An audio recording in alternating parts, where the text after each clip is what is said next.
Hello guys, দেখো আজকে আমি রান্না করতে চলেছি উচ্ছে আলু দিয়ে ডাঁটা দিয়ে একরকম তরকারি। তো চলো কি করে বানাতে হয় তোমার সাথে শেয়ার করি। প্রথমে একটু ভাজা ভাজা টাইপের মতন হবে উচ্ছে আলুটা। তারপরে সর্ষে দেবো, সর্ষে দিয়ে তরকারি দেবো। তো এর মধ্যে সাদা সর্ষে রসুন দিয়ে দিয়েছি, এটা পেস্ট করে নেব। চলো, আর এখন ডাঁটাগুলো দিয়ে দেবো।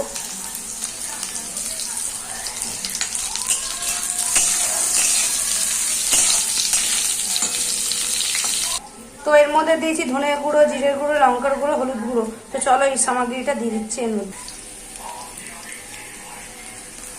এর মধ্যে একটু জল মিশিয়ে নিলাম।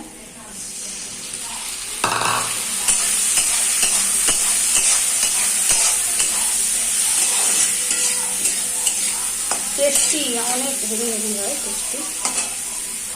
এর দিয়ে দেবো লবণ, স্বাদ অনুযায়ী চিনি। এবার আমি দিয়ে দেবো সর্ষে বাটাটা,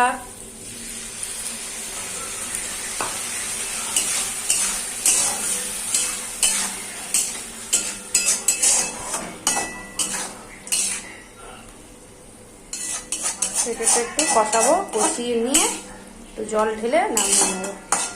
তো আলুগুলো সেদ্ধ হয়ে গেলে, আলুগুলো সেদ্ধ হয়ে এসছে,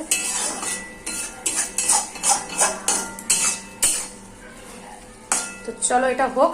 তো হয়ে গেলে তারপর বলছি। তো আমার রেসিপিটা তৈরি হয়ে গেছে। অবশ্যই যদি ভালো লাগে তোমরা সাবস্ক্রাইব লাইক করবে। তো হেভি গরম ভাতের সাথে হেভি লাগে খেতে উচ্ছে আলু ডাঁটা দিয়ে তরকারি। অবশ্যই জানাবে তোমরা কমেন্ট করে কেমন লাগলো আমার ভিডিওটা।